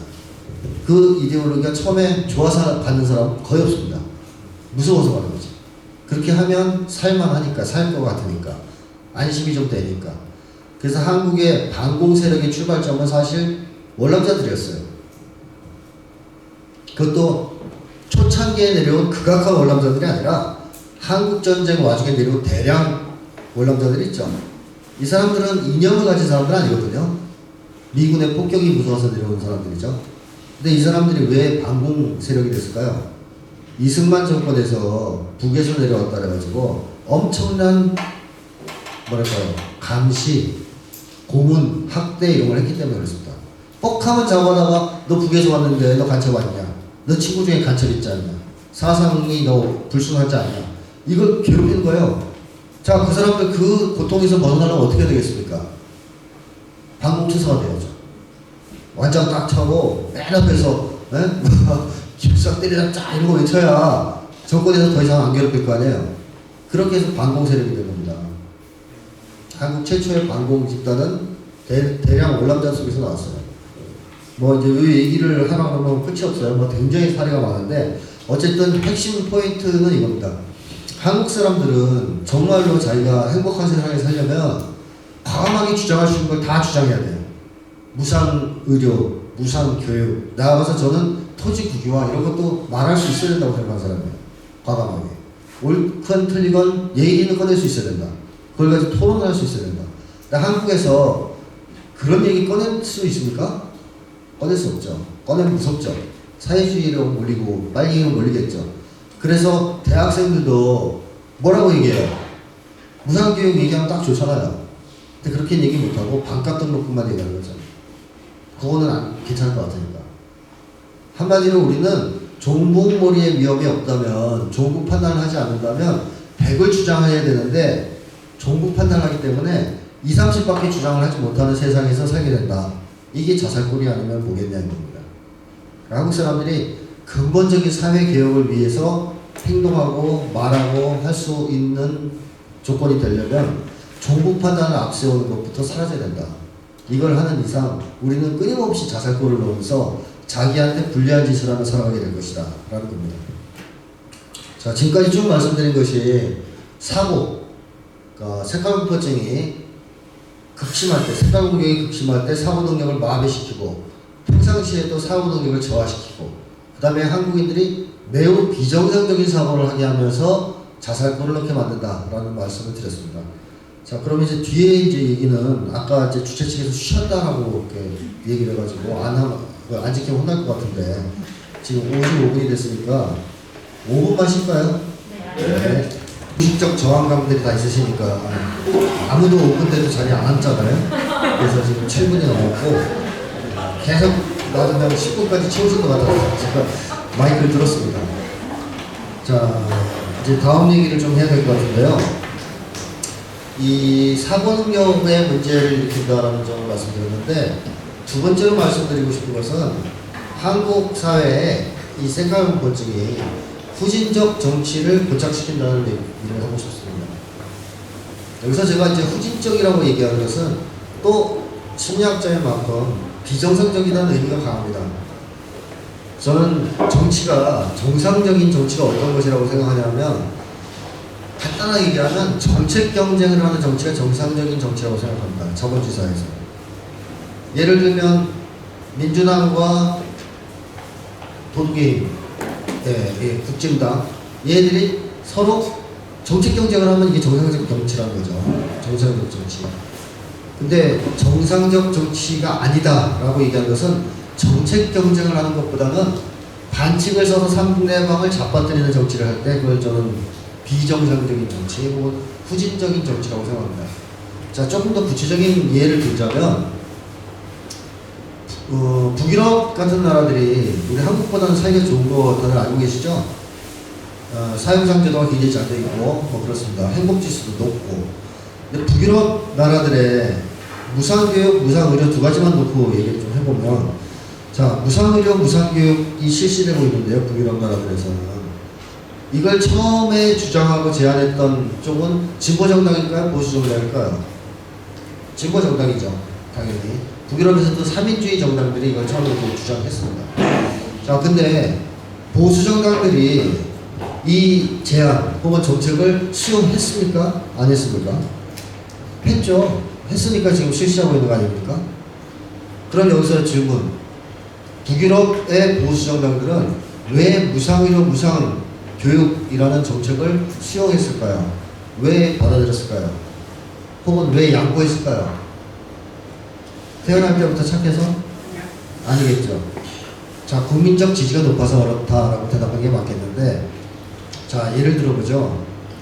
무상의료, 무상교육을 진보정당이 주장하는데 국민적 지지가 95%가 넘어요. 그럼 이 상황에서 보수정당이 계속 반대하면 어떻게 되겠습니까? 선거에서 박살나겠죠. 또 심지어는 정당 존립 자체가 불가능해질 수도 있어요. 국민들이 너무 싫어해서. 자, 그러면 북유럽 보수정당이 착해서 양보하고 타협한 거예요? 살아남으려고. 자기들도 살아남으려고 협상해서 타협한 거죠. 좋아, 무상교육, 무상을 하자. 그래서 복지국가가 됐잖아요. 그럼 한국도 북유럽 같은 정상적 정치가 가능했다면 지금쯤 북유럽보다 훨씬 더 살기 좋은 복지국가가 돼 있을 수도 있습니다. 왜냐? 1950년대에 이미 북유럽과 같은 상황이 만들어졌기 때문이죠. 한국 사회에서. 자, 여러분들도 알고 계시겠지만 1950년대 조봉암 선생 아시죠? 죽산 조봉암 선생이 대통령 후보 이승만에 대항해서 대통령 후보로 출마했을 때 33.3%인가 하는 득표를 올렸어요. 엄청난 부정선거 속에서. 근데 이 정도면 후보가 난립하면 당선도 될 수 있는 정도의 득표 아닙니까? 그리고 그러한 어떤 국민적 인기를 기반으로 진보당을 창당했는데 그 진보당의 강령과 정책을 보면 북유럽의 3인주의 정당보다 더 세요. 내용이. 근데 이제 국민들 속에서 조봉암 선생의 인기, 진보당에 대한 인기, 지지 이런 게 막 올라가고 있는 중이었어요. 예를 들어 거리에서는 사람들이 다음 대통령은 조봉암이네 이런 얘기가 나올 정도로 굉장한 어떤 돌풍을 일으켰다라고 얘기할 수 있습니다. 자, 그러면 이 정도 상황이 흘러간다면, 즉 다음 대선 가면 조봉암이 이길 정도의 분위기가 한국 사회에 조성이 된다면, 만약에 한국이 북유럽 같은 정상적 정치가 가능한 나라였다면 이승만의 정권 혹은 정당은 어떻게 했을까요? 양보하지 않을 수 없죠. 북유럽처럼. 아, 그래, 진보당과 조봉암이 주장하는 대로 무상의료, 무상교육은 우리도 할게. 이렇게 됐을 거 아닙니까? 그렇죠? 그러면 한국은 지금쯤 북유럽보다 더 살기 좋은 나라가 되어 있을 수도 있죠. 근데 여러분들도 다 아시겠지만 역사를 어떻게 되셨습니까? 조봉암 선생? 네, 간첩으로 몰려서 체포당하셨죠. 물론 조봉암 선생은 간첩이 아니죠. 2000년대 들어와서 무죄 판결 받으셨습니다만 그게 무슨 소용이 있을까요? 사람을 간첩으로 몰아 죽이고 20년 뒤에 무죄 내려주는 게 아무 의미 없죠. 진보당도 해산당했어요. 자, 이걸 통해서 알 수 있는 것은 뭐냐면 한국 사회는 정책을 가지고 경쟁하는 정치가 이루어질 수 없다. 가능하지 않다는 걸 알 수 있습니다. 어떤 정치가 한국 정치의 기본이냐? 상대방을 반칙으로 제끼는 정치. 즉 색깔 공격을 통해서 상대방을 제거하는 정치가 한국 정치의 기본이었다는 거죠. 이것은 비유하자면 링에 올라갈 때, 권투 시합할 때 링에 올라갈 때 칼을 숙여갖고 올라갔다가 불리해지면 상대방을 칼로 찔러 죽이는 거랑 똑같은 겁니다. 한국 정치는 그렇게 흘러왔다는 것이죠. 1950년대에는 조봉암 생각을 그렇게 해서 쓰러뜨렸고 1970년대에는 김대중 전 대통령을 그렇게 해서 무력화시켰습니다. 만약에 색깔 공격을 퍼볼 수 없었다면, 그게 통하지 않는 세상이었다면 김대중 전 대통령은 70년대 대통령이 되고 나왔죠. 그리고 그때 되었다면, 대통령이 되셨다면 90년대와는 완전히 한국 사회가 틀렸을 겁니다. 왜냐, 젊었을 때 김대중 대통령은 굉장히 진보적이었습니다. 힘도 있었고 남북 통일도 벌써 돼 있을 수도 있습니다. 근데 대통령이 될 수 없었어요. 왜? 정책이 후져서 능력이 없어서 그런 게 아니에요. 색깔 공격을 당해서 빨갱이로 걸려서 정권을 잡지 못한 거죠. 그 다음에 뭐 그 이후에 계속 그런 사건이 있었는데 최근에는 21세기 들어와서도 진보당 해산 사건이 있었습니다. 한국 사회에서 우리가 확인할 수 있는 것은 뭐냐? 정책을 가지고 국민들한테 그 정책을 호소하고 표를 얻는 정정당당한 정책 경쟁의 정치는 한국 사회에서 벌어진 적이 없다라는 겁니다. 역사적으로 볼 때. 항상 상대방을 반칙으로 쓰러뜨리는, 특히 색깔 공격으로 쓰러뜨리는 그런 정치가 한국 사회의 정치였다. 한마디로 이걸 후진적인 정치가 아닌 거겠습니다. 그래서 한국 정치는 후진적인 정치라는 것이고, 오늘날에는 이러한 색깔 공격을 통해서 상대방을 잡아뜨리는 것이 옛날보다 쉽지 않습니다. 왜냐하면 색깔 공포증이 많이 약화됐기 때문에 옛날만큼의 위력은 없어요. 자, 예를 들면 문재인 정부에서 조국을 법무장관으로 처음 임명했을 때 조중동을 비롯한 이 수구보수 세력에서 처음에 뭐라고 조국을 공격했을까요? 조국 장관을 기억하시는 분들이 있습니까? 처음에는 산호명을 가지고 공격했습니다. 저는 이제 그런 걸 관심 있게 보기 때문에 드디어 색깔 공격을 하는구나 이렇게 느꼈는데 산호명으로 공격을 했어요.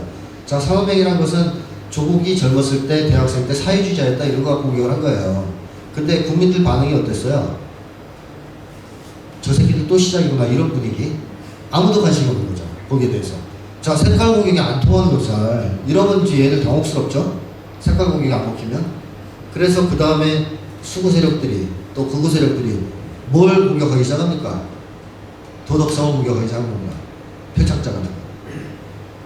자, 무슨 얘기인지 이해가 되셨죠? 색깔 공격이 요즘에 잘 안 먹히니까 요즘에는 주로 뭘 가지고 공격한다? 상대방의 도덕성입니다. 도덕성. 그래서 지난번 서울시장 보궐선거를 생각해 보십시오.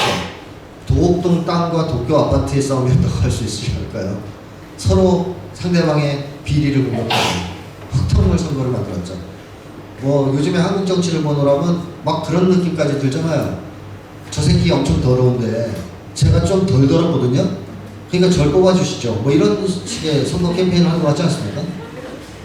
그러니까 다 더럽지만 내가 좀 덜 더럽다. 저 새끼보단 낫다 내가. 아주 네거티브 선거, 네거티브 정치가 한국 사회의 기본이 되어버렸어요. 왜? 정책 경쟁을 할 수 없는 풍토입니다. 한국 사회가. 조금 좋은 정책이라도 들고 나가면 사회주의 정책이요, 종북이요 이런 공격을 받고 또 뭐 하려고 그러면 빨갱이다 뭐다 이렇게 흠집내고 이런 풍토 속에서 한국 정치가 여태까지 계속 흘러왔기 때문에 한국 정치인들은 정책을 가지고 승부하는 것은 거의 습관화되어 있지 않습니다. 상대방의 비위를 포착하고 비리를 포착해서 흠집내서 잡아뜨리는 데는 도사들이에요. 그래서 지금도 어떻게 보면 다음 대선이 그런 대선이 될 수도 있죠. 형수 욕설대 뭐 이제 윤짜장의 그 온갖 비리를 가지고 서로 치고받는 대선이 될 수도 있죠. 자, 그러면 국민들은 짜증나죠. 근데 어쨌든 이렇게 한국 정치가 수준 이하로 전락하게 된 이유는 정책 경쟁을 할 수 없는 정치 풍토이기 때문이다. 즉 후진적인 정치 풍토이기 때문이다 라고 말씀드릴 수 있어요. 저는 분단체제가 해체되고 국가보안법이 폐지되지 않는 한 한국에서 과연 정책 정당이 등장할 수 있을까? 정책 경쟁이 가능할까? 또 이념 정당이 나올 수 있을까에 대해서 상당히 회의적입니다. 최소한 국가보안법이라도 사라져야 저는 정책 경쟁이라는 것이 어느 정도 가능해지지 않을까. 즉 정책을 중시하는 정당들이 탄생할 수 있지 않을까. 그런 생각을 좀 해봅니다. 자, 이게 이제 문제고요. 한국 정치가 대단히 후진적인 수준에 머물러 있다는 거. 이렇게 한국 정치가 70년 넘게 후진적인 수준에 머물러 있다면 한국인들의 민주주의에 대한 의식은 어떨까요? 정상적일까요? 과연? 만약에 그렇게 본다면 그게 더 이상한 거죠. 정상적이라고 얘기한다면. 비정상적일 가능성이 매우 높죠. 한국은 민주주의가 꼽혀난 나라가 아니라 이겁니다. 여태까지 아주 후진적인 정치, 뻑하면 상대방을 빨갱이로 보는 나라에서 국민들의 민주주의에 대한 의식이 정상적이길 기대하는 것은 상당히 어렵죠. 자, 한국 사람들의 민주주의에 대한 의식이 심각할 정도로 왜곡되어 있다는 것은 어디에서 알 수 있냐면 우리 한국 사람들은 다들 한국이 자유민주주의 국가라고 착각하고 있죠. 또 자신이 자유민주주의라고 또 착각하고 있습니다. 자, 근데 자유민주주의의 핵은 뭘까요? 뭐가 가장 핵심일까요? 사상의 자유죠. 사상의 자유. 이것은 마치 찐빵에 앙꼬 같은 거죠. 앙꼬가 없으면 찐빵이 아닌데 단팥이 없으면 앙꼬라고 하면 안 됩니까? 단팥이 없으면 찐빵이 아닌데 막 그런 것처럼 사상의 자유가 없으면 자유민주주의가 아니에요. 당연히. 왜냐? 핵이니까. 이게 핵심이니까. 예를 들면 언론, 출판, 집회, 결사의 자유 같은 거는 사상의 자유가 없으면 소용이 있어요? 아무 의미가 없죠. 자, 사상의 자유가 보장되고 그것을 원만히 실현하기 위해서 내 사상을 언론에 공표할 자유가 필요하고 내 사상을 책으로 출판할 자유가 필요하고 내 사상을 실현하기 위해서 집회를 열 수 있는 자유가 필요하고 내 사상을 실현하기 위해서 조직을 결사할 자유가 필요한 거 아니에요? 사상의 자유가 없는데 네 가지 자유가 있으면 의미가 있어요, 그게? 아무 의미 없죠. 자, 이런 점에서도 사상의 자유는 자유민주주의 핵이에요. 그래서 어떤 사람이 민주주의자냐 아니냐를 가르는 시금석은 어디에 있냐면 사상의 자유에 대해서 어떤 태도를 가지냐에서 결정되는 겁니다. 자유민주주의자 혹은 민주주의자라면 최소한 이런 얘기 정도는 할 수 있어야 되잖아요. 한국의 공산당이 허용될 때라야 진정으로 민주주의가 실현되었다고 말할 수 있다. 자, 이 얘기를 우리나라 한국 정치인 중에 한 사람이 있어요. 누굴까요? 네, 노무현 전 대통령. 이런 얘기 할 사람은 노무현 전 대통령밖에 사실 없죠. 자, 노무현 전 대통령이 이 얘기를 대통령 재직 기간에 했어요. 그래서 어떻게 됐어요? 엄청난 공격을 받았죠. 노무현은 공산주의자다. 드디어 정체를 드러냈다. 탄핵해야 된다. 사과해라. 난리가 났었습니다. 그 당시에. 한나라당이 아주 난리를 쳤죠. 근데 만약에 노 전 대통령이 이 얘기를 유럽에 가서 유럽 사람들한테 했다면 그 사람들은 뭐라 그랬을까요? 이 말을 들으면 뭐라 그럴까요? 그런 당연한 얘기를 왜 하십니까? 라고 반문했을 거예요. 그러니까 유럽에서 상식이에요, 상식. 상식. 이거 당연한 거예요. 사상의 자유를 인정해야 된다? 상식이에요. 지나가는 개도 알고 있는. 근데 이런 상식을 대한민국에서 얘기하면 공산주의자가 된 거예요. 한국 사람들의 민주주의에 대한 의식이 보편적 기준, 국제 기준하고 얼마나 멀리 떨어져 있는가를 보여주는 사건이죠. 한국 사람들은 그래서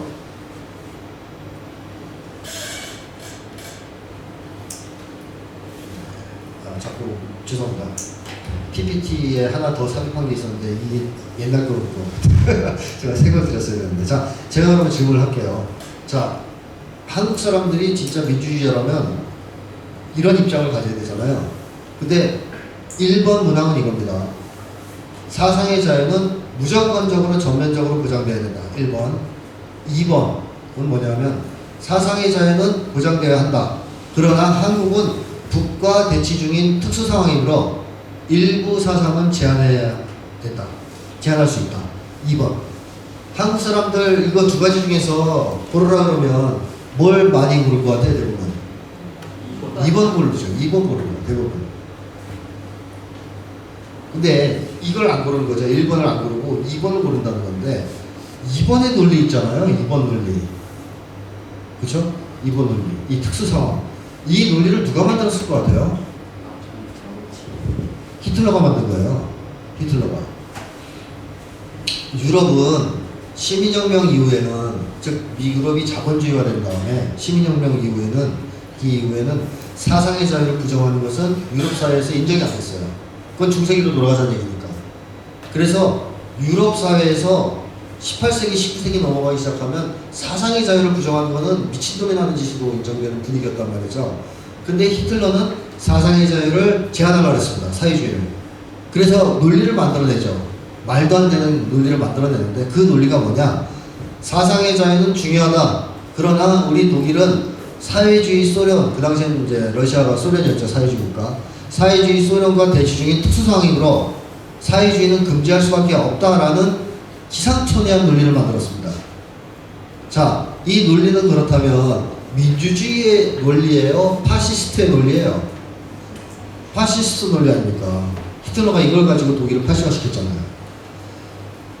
사상의 자유를 특수 상황이므로 일부 사상을 제한할 수 있다라고 하는 논리는 전형적인 파시 논리입니다. 자, 그런 점에서 본다면 우리 한국 사람들은 민주주의자입니까? 파시스트들입니까?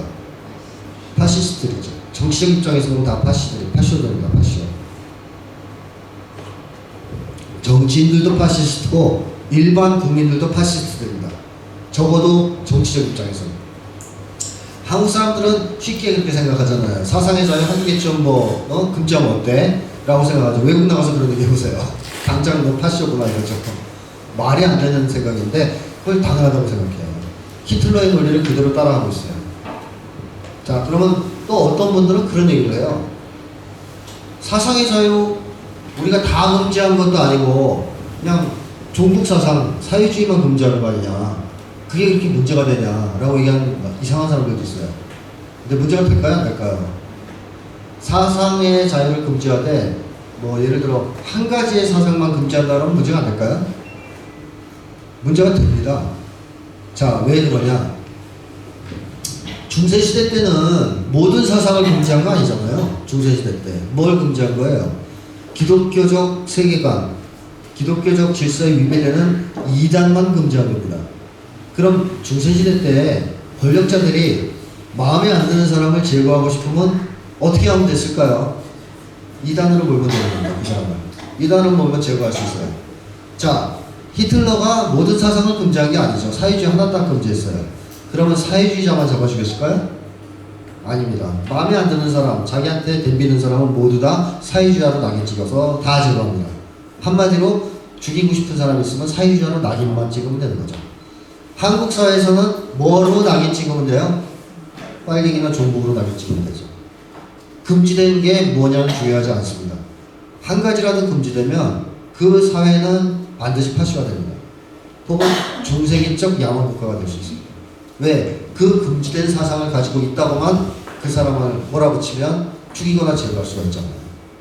그래서 우리 인류가 2차 세계에서는 겪고 나서 배운 게 있죠. 뭘 배웠느냐? 단 한 가지의 사상이라도 금지하면 그 사회는 반드시 파시화되고 중세기적 야만 국가로 전락한다는 사실을 배운 거죠.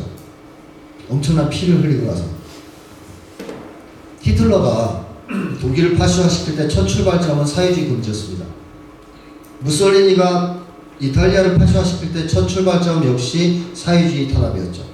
일본이 군국주의화의 길로 들어설 때 첫 출발은 공산당 해산이었습니다. 어렵지 않습니다. 한 가지 사상만 딱 금지시키면 그 사회는 파시화 사회가 되는 겁니다.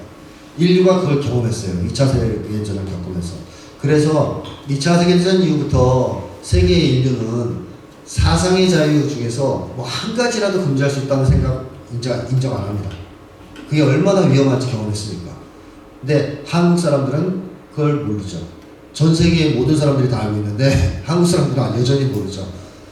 그래서 우리나라는 어떤 점에서 보면 여전히 파쇼 체제입니다. 한국 사회는 파쇼 국가예요.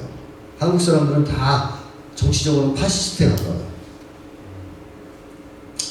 자, 이게 이제 한국 사회에서 큰 문제점이다. 자, 분단 체제는 그런 점에서 본다면 파쇼 체제이기도 하다라는 겁니다. 자, 이제 마지막으로 말씀드리고 싶은 것은 색깔공포증이 한국 사회에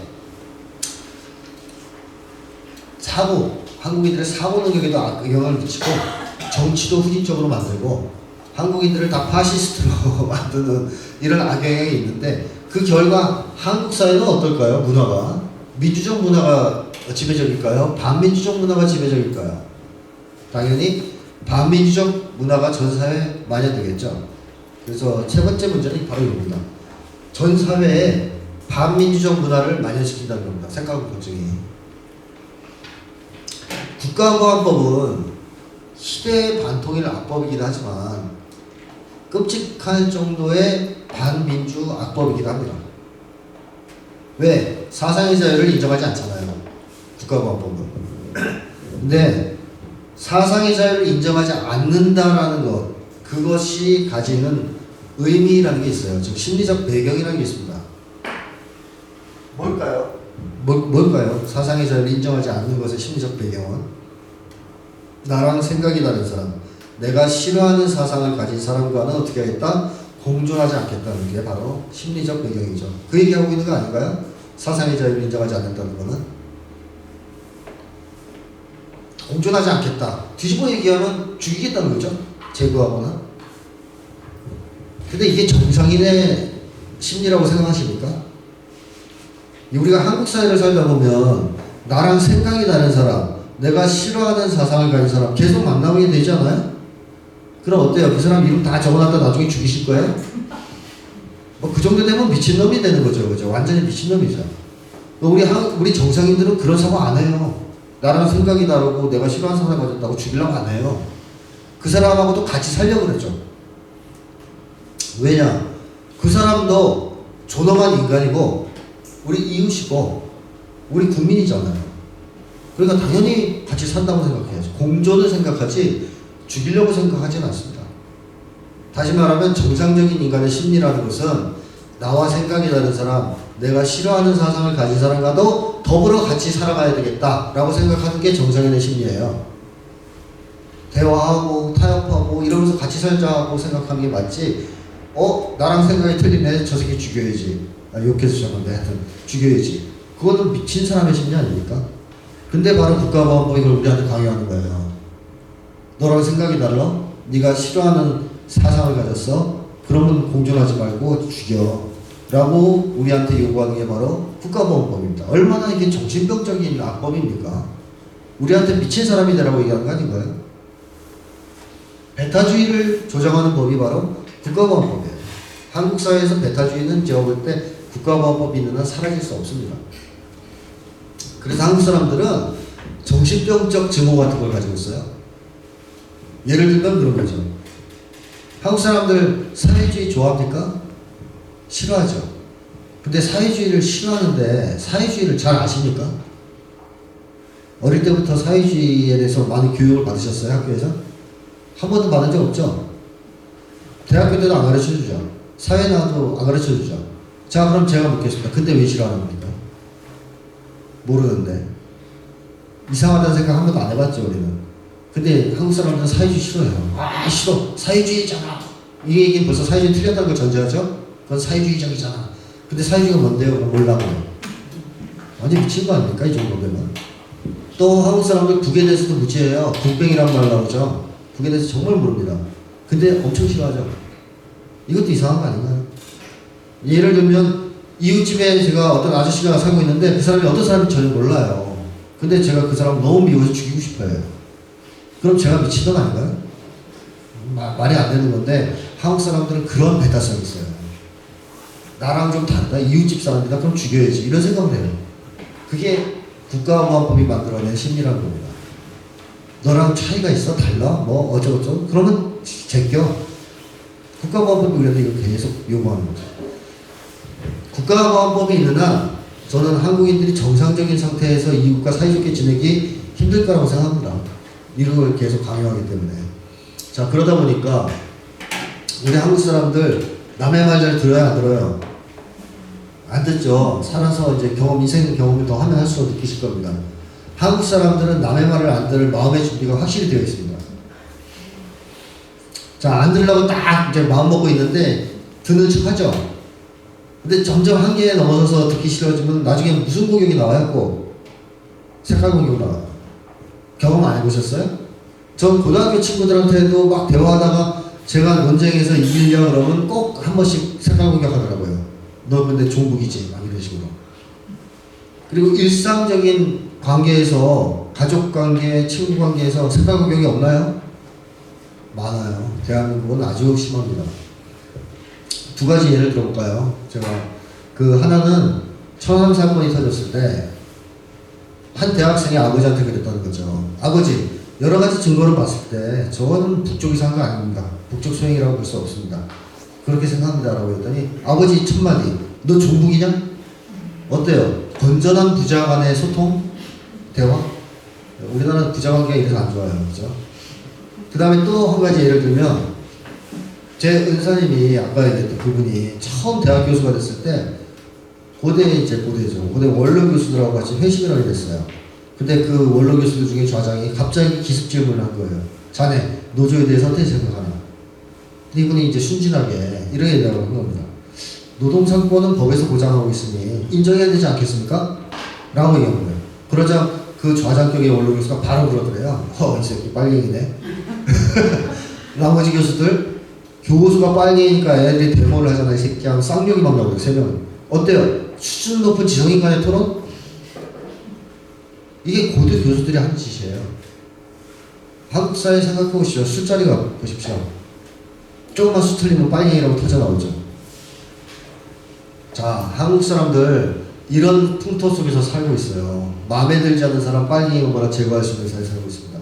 그렇다면 마음에 들지 않는 사람의 말, 마음에 들지 않는 말 들어야 된다고 생각하겠습니까? 안 들어도 된다고 생각하죠.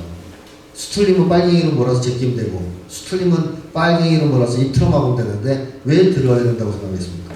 안 들어도 된다고 생각하죠. 그래서 한국 사람들은 남의 말 안 듣습니다. 기본적으로 안 들으려고 합니다. 당연히 남의 말을 안 들으려고 하기 때문에 양보, 타협 안 하려고 그러죠. 한국 사회가 세계적으로 제일 양보하는 문화가 없어요. 제가 볼 때는. 특히 자본가들, 부자들 세계적으로 제일 악독하고 인색하잖아요. 미국 자본가들 중에는 그래도 세금 더 걷어달라고 정부에 청원내는 사람들도 있어요. 근데 한국 자본가들 중에 그런 사람 봤습니까? 없죠. 한국은 양보하지 않아도 된다고 생각한 거예요.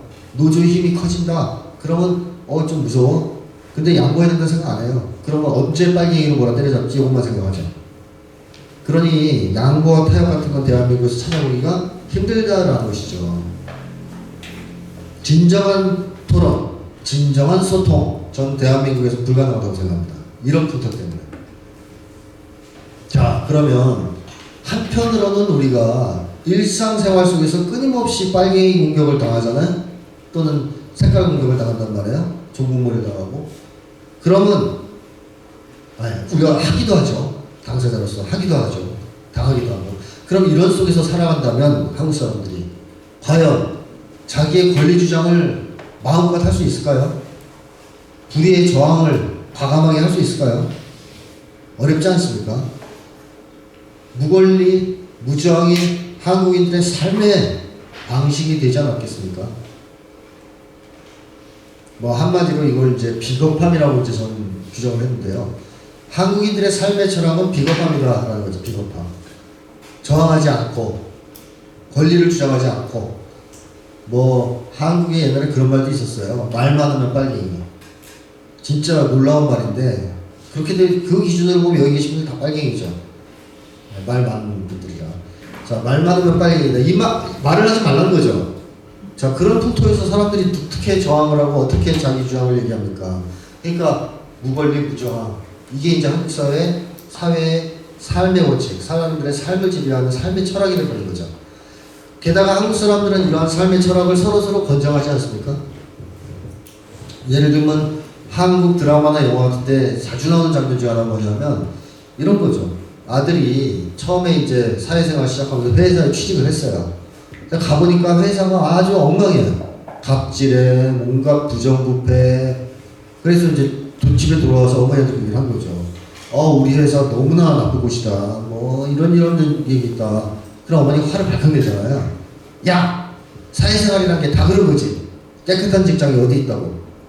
니만 그렇게 잘났냐? 자식들 생각도 해야지. 저는 이런 장면 정말 많이 봤거든요. 한국 드라마 영화에서. 자, 부모가 뭘 가르쳐요?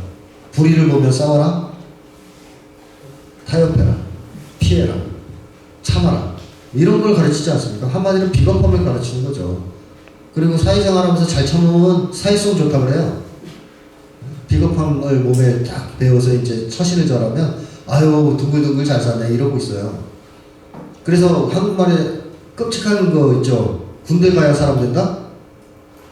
군대 가서 젊은 남자들이 어떻게 되는 거예요? DP 보셨어요? 네, 어떻게 하면 사람을 만들어요? 자기 주장 잘하게? 불의에 저항하게? 한마디로 사람 바보 만드는 거죠. 아무것도 못하게 무기력하게 만들어버리는 거죠. 그러면 이제 사람 될 거죠. 그렇게 해서 군대 갔다 와서 사람 만들어서 마음껏 부려먹는 세상 아닙니까? 자, 무슨 얘기냐? 한국 사회는 비겁함을 권장하는 사회, 가르치는 사회 이런 거가 되어버렸다는 거죠. 한국 사람들의 삶의 철학이 비겁함이 되어버렸다는 것이죠. 사실 이것이 어떻게 보면 노무현 전 대통령의 평생의 한과도 관련이 있어요. 이것이. 왜냐하면 제가 인터넷에서 그 노무현 전 대통령에 대한 이제 분석한 동영상도 있고 그런데 책도 쓰고 노무현 전 대통령이 어렸을 때 그 봉화마을에 살았는데 봉화마을의 그 지주들이 어떤 놈들이었냐면 일본 강점기, 그러니까 식민지 시절에 친일파였던 일본 놈들 밑에서 말을만 보이랬던 친일파 놈들이 해방 이후에 다 지주가 됐습니다. 그건 뭐 다 아는 사실이죠. 한국 사회에서 그랬다는 거. 자, 그렇게 돼서 이놈들이 소작인들의 땅을 뺏으려고 계속 소송을 걸었어요. 송사를 건 거죠. 근데 노무현 전 대통령 아버지가 소작농이 아니었음에도 불구하고 자기 자영농이었음에도 불구하고 이 재판에 나가서 증언을 해줬어요. 상당히 정의로운 일을 한 겁니다. 그래서 소작농들이 이길 수 있게 도와준 거죠. 근데 문제는 그 대가로 테러를 당하셨어요. 그 지주놈들과 지주놈들의 자식들 또 그놈들이 고용한 깡패놈들에 의해서 테러를 당해서 집에 피 묻은 적상을 입고 들어오고 그랬습니다. 노 전 대통령이 어릴 때 그걸 봤죠. 그래서 노 전 대통령이 고시에 합격하기 전까지 칼을 뽑고 다녔습니다. 자서전에 그렇게 써있어요. 칼을 뽑고 다녔다. 만나면 죽여버리려고. 아버지를 때리는 것들. 자, 근데 문제는 노무현 전 대통령의 어머니가 여기서 노 전 대통령의 아버지를 비난했다는 것입니다. 정의로운 일을 한 거잖아요, 사실. 칭찬받아 마땅한. 근데 그 어머니는 계속 비난하는 거예요. 왜 당신하고 이해관계도 없는 일, 남의 일에 끼어들어서 그따위 피해를 입느냐. 사람이 그렇게 살아서 뭐 하려고 그러냐. 그러면서 계속 아버지를 비난하고 노 전 대통령에게는 어려서부터 계속 그런 얘기를 했다는 거죠. 계란으로 발치기다. 모난 돌이 정 맞는다. 괜히 나서지 마라. 이렇게 계속 훈육을 한 거예요. 자, 이렇게 되다 보니까 사실 노무현 전 대통령은 일찌감치 민주화운동을 시작했어야 될 정도로 정의감 같은 게 뛰어난 사람이었습니다. 중학교 때 이미 백지동맹을 주도했어요. 3.15 부정선거에 저항. 그런 분이었는데 왜 처음에 이 사회 문제에는 눈을 감고 즉 사회를 외면하고 그냥 돈만 벌려고 했을까요? 뭐 변호인에 나오는 것처럼 돈 밝히는 변호사였잖아요. 처음에. 왜 그렇게 회피했을까요? 어머님의 추구 때문에 했어요. 나도 아버지처럼 살면 저렇게 인생 망가질 거다. 어머니한테 욕먹을 거다. 이런 두려움 때문에 사회 문제를 계속 외면하고 있었던 겁니다. 그러다가 노 전 대통령이 충격을 받고 민주화운동에 뛰어들게 된 것은 불임사건이라는 시국사건으로 구속된 대학생을 변호하게 되면서 그 처참하게 무너진 일그러진 대학생들 모습을 통해서 피 묻은 아버지의 적성을 봤을 수도 있겠고요. 근데 그보다 더 큰 충격은 뭐였냐면 그 대학생들의 어머니들이 자기 어머니랑 똑같은 얘기를 한다는 겁니다. 그 어머니들, 대학생들의 어머니들이 계란으로 바위치기다, 모난돌이 정맞는다 하지 말라 그랬는데 이놈들이 기어코 말을 안 듣고 했다라면서 자기 자식들을 비난하더라고요. 노 전 대통령이 여기서 완전히 충격을 받은 거죠. 왜? 자기가 어려서부터 어머니한테 들었던 얘기들, 이 얘기들은 자기 가족의 문제라고 생각해왔던 겁니다. 근데 그게 아니잖아요? 그건 무슨 문제인 거예요? 우리 역사의 문제이고 사회의 문제라는 걸 깨달은 거죠. 야, 이 문제를 해결하지 않는다면 이 땅에 살고 있는 정의로운 아버지, 아들들은 계속 싸울 거고 저렇게 피 흘릴 거고 어머니들은 계속 그 사람들을 욕하겠구나, 말리고 이거는 해결하지 않으면 안 되겠구나 라고 생각을 하게 된 거죠. 그래서 이제 그 노무현 전 대통령의 그 뭐랄까요, 유명한 600년 연설이 나온 겁니다. 여기서 이제 노 전 대통령이 이렇게 얘기를 하죠. 600년 역사를 연구하면서 자기 어머니가 남겨준 가언이 모난돌이 정맞는다, 계란으로 바위치기다, 바람 부는 대로 물결 부는 대로 눈치 보며 살아라, 이렇게 어머니가 자기한테 계속 얘기했는데 80년대 대학생들을 보니 그 어머니들이 얘기한 것도 똑같더라 이거예요. 계란으로 바위치기다, 그만둬라, 뒤로 빠져라. 이걸 경험하고 노 전 대통령이 바로 이 비겁한 교훈을 가르쳐야 했던 600년 역사를 청산해준다라는 이제 얘기를 한 겁니다. 자기가 대통령 되려고 했던 이유도 사실은 저거였어요. 물론 성공이냐 실패했냐에 대해서는 평가가 다르겠지만 적어도 노 전 대통령의 평생의 한은 바로 비겁함을 청산하는 것입니다. 우리 한국인들이 가지고 있는 비겁함. 저 얘기를 부모들이 자식들한테 계속 교육해야만 하는 이 비겁함, 현실. 삶의 철학이 비겁함이라는 이 현실을 깨지 않으면 우리나라의 미래가 없을 거라고 생각하는 거죠. 자, 어쨌든 지금까지 좀 말씀드린 게 이제 두 가지인데요. 남의 말을 안 듣는다고 하고 저항을 못 한다는 건데, 비겁하게 산다는 건데, 이게 조직 내에서 만나면 어떻게 되겠어요? 조직 문화가 반민주적 조직 문화로 귀결될 수밖에 없잖아요. 원래 남의 말을 안 듣는 한국 사람들이 조직 내에서 위계가 있어요. 지위가 높아요. 더 안 듣겠죠, 남의 말? 원래 저항을 못하는 한국 사람들이 조직 내에서 지위가 낮아요. 더 저항을 못하겠죠? 그러면 자연히 한국의 조직에는 어떤 조직 문화가 정착되겠습니까? 권위주의적인 조직 문화, 반민주적 조직 문화, 혹은 수직적 조직 문화가 전 사회를 지배하지 않겠습니까? 한국의 군대가 군대라서 그렇게 사람을 잡는 게 아니에요. 이런 문화가 가장 노골적으로 배겨있는 것이 군대이기 때문인 거죠. 군대라고 해서 다 사람 패고 가혹행위하고 그런 거 아니란 얘기입니다. 한국 사회는 이 문화가 전 사회적으로 매장되어 있습니다. 기업, 학교, 군대 할 거 없이. 그래서 이 사회 속에서 살아가다 보면 갑질은 당연한 거죠. 이런 프로세스에서 갑질이 터져나올 수밖에 없죠. 한국을 갑질 사회라고 부르죠. 상당히 많은 사람들이. 갑질은 사회생활을 하는 한국인들의 최대의 스트레스 요인입니다. 갑질은. 근데 한국인들 중에 이 갑질을 경험하는 사람이 얼마나 되겠습니까? 사회생활을 하면서. 사회생활을 하는 한국인들 중에서 갑질 경험 있는 사람들의 비율은 90%가 넘습니다. 엄청나죠. 근데 더 충격적인 것은 이 절대다수의 사람들이 갑질을 당하는데 그냥 갑질을 당해도 참고 넘어간다고 대답한 사람들의 비율은 얼마나 되겠어요? 또 그 중에 80%가 넘습니다. 80%. 그러니까 거의 대부분의 사람들이 갑질을 당하는데 대부분이 또 그냥 참는다는 거예요. 이 조직 문화에서 이럴 수밖에 없는 거 아니냐 이거죠. 자, 갑질이 횡행하고 학대가 횡행하고 심지어 그 여성들에 대한 성희롱, 성추행 이것이 난무하는 것이 한국의 조직 아닙니까? 조직 문화. 이런 조직 문화가 우리는 어쩔 수 없는 것이다라고 생각할지 모르지만 어쩔 수 없는 것이 아니라 분단체제, 국가보안법 체제가 만들어낸 기형적인 조직 문화입니다. 이게 사회 전반으로도 그렇고 조직에서는 더 심하다 이거죠. 그래서 한국 사람들은 이런 조직 속에서 살아가면서 생활하면서 심각한 정신적 스트레스에 시달리며 살고 있습니다. 그리고 마지막으로 드리고 싶은 말씀은 이러한 반민주적 조직 문화가 한국인들에게 엄청난 정신적 고통을 주는데 그치지 않고 한국 사회의 발전을 가로막고 있는 최대 장애물로 떠오르고 있다라는 말씀을 드리고 싶어요. 그건 무슨 얘기냐? 오늘 한국 경제가 어렵다는 얘기는 다들 들으셨죠? 저성장이고 뭐 굉장히 어렵잖아요. 근데 그 이유 중에 하나로 그런 걸 꼽습니다.